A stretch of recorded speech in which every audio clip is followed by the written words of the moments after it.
চর্চা কত দূর চলছে? চলছে, তবে ভাবছি এবার এটা কন্টিনিউ করব না। তাহলে এতদিনে বিয়ের সিদ্ধান্ত নিলি? আরে না, বিয়ে না। বিয়ে না মানে? তুই হারুনকে বিয়ে করবি না? কি করে করি বল, ও তো একটা নাস্তিক। নাস্তিক মানে? আরে ও তো দোজখকে বিশ্বাসই করে না। ও তাই, বিয়েটা আগে কর, দেখবি পুরোপুরি আস্তিক হয়ে গেছে। সেটা কি রকম? দোজখ বলে যে একটা কিছু আছে, বিয়ের পরে সে তোর চেয়ে বেশি বিশ্বাস করবি। তাই? হ্যাঁ। আসসালামু আলাইকুম স্যার, আসতে পারি স্যার? হ্যাঁ, আসুন আসুন। স্যার আমি জানতে পারলাম স্যার আপনার স্কুলের জন্য একজন বাংলা ব্যাকরণের শিক্ষক নিয়োগ দিবেন স্যার। ও আচ্ছা, বসুন বসুন। আপনার নাম কি? স্যার বৃক্ষ তোমার নাম কি ফলে পরিচয় স্যার? ব্যাকরণ, গ্রামার কাকে বলে? স্যার যে গ্রামে থাকে তাকে গ্রামার বলে স্যার। তাহলে ইংরেজি অথবা বাংলা গ্রামার? স্যার যে বাংলাদেশের গ্রামে থাকে সে হলো বাংলা গ্রামার, আর যে ইংল্যান্ডের গ্রামে থাকে ওটা হলো ইংরেজি গ্রামার স্যার। বলুন তো সমাস কাকে বলে? সমাজের কথা বলবেন না স্যার, প্রতি রন্ধ্রে রন্ধ্রে ভাইরাস ঢুকে গেছে স্যার, কোনো সাবান সোডা ডিটারজেন্ট দিয়ে পরিষ্কার করা যাচ্ছে না স্যার। সমাজ শেষ, সমাজ শেষ স্যার। ও সমাজ না, সমাস, বেশ বাক্য সহ সমাস। ও আচ্ছা তাই বলেন স্যার, সমাসের 14 গোষ্ঠী উদ্ধার করে ফেলছি স্যার। একেবারে কাকে বলে, কত প্রকার, কি কি উদাহরণ সহ ধরেন স্যার, সব পারি। তাহলে বলুন তো জলকেলি? জলকেলি স্যার? স্যার জলের মধ্যে কি রাখিলি স্যার? এটা কোন সমাস? হুড়ো হুড়ি সমাস স্যার। নিঃস্বার্থ? নিজের স্বার্থ দেখে যে। এটা কোন সমাস? ধান্দাবাজি সমাস। স্বার্থপর? পরের স্বার্থ দেখে যে। অমূল্য? স্যার মূল্য নাই যার, ভ্যালুলেস সমাস। ভ্যালুলেস সমাস? স্যার মানুষের জীবনের কথা চিন্তা করেন স্যার, এর চাইতে অমূল্য কিছু আছে স্যার? না না তো স্যার, না কি দাঁড়াইলো? হ্যাঁ, অমূল্য মানুষের জীবন, মূল্য নাই যার, ভ্যালুলেস সমাস।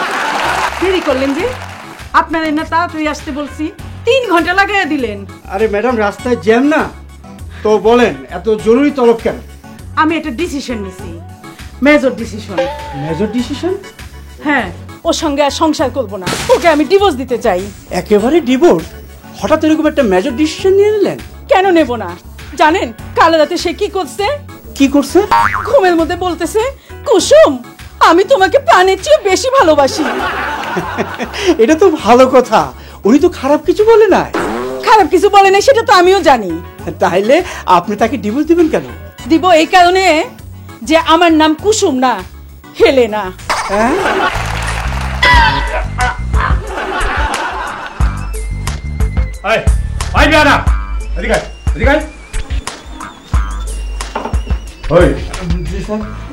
পরশুদিন সিঙ্গারা খাইলাম, কত মজা পাইলাম। আর আজকের এই সিঙ্গারা কেমন গন্ধ গন্ধ লাগতেছে? কোন কি স্যার, আপনি তো পরশুদিন সিঙ্গারাই দিয়েছেন, কিন্তু গন্ধ হইব কেন? এগুলা পরশুদিনের সিঙ্গারা স্যার প্রত্যেক দিনের সিঙ্গারা তো ভালো হয় না, পরশুদিনের সিঙ্গারা অনেক ভালো হয়েছিল, এর লেগে আপনারা দিছি, কিন্তু গন্ধ হলো। তাইলে মনে হয় এর আগের গুলা। আরো আগের সিঙ্গারা আছে? আছে স্যার, কিন্তু সেগুলো তো আপনারা দিয়ে যাব না, আপনি তো হইলেন আমাকে রেগুলার কাস্টমার। আচ্ছা, তোমাকে এই হোটেলের বাবুর্চি নতুন আছে না? আপনি জানলেন কেমনে স্যার? ও বুঝছি, পাক খাইয়া। আসলে আগের বাবুর্চি চাইয়া অহংকার বাবুর্চি না খুব ভালো পাক করে, তাই না স্যার? না, পাক খাইয়া না, খাওনে চুল পাইয়া। চুল পাইয়া মানে? বিষয়টা তো ঠিক বুঝলাম না স্যার। বুঝলা না? আগে পাইতাম কালা চুল, এখন পাইতেছি সাদা চুল। না, কোনো হোটেলে খায়া শান্তি পাইলাম না। যাগা, তোমাকে এখানে কি কুত্তার খাওয়ান আছে? আছে স্যার, এনে খাইবেন নাকি প্যাকেট করে দিব?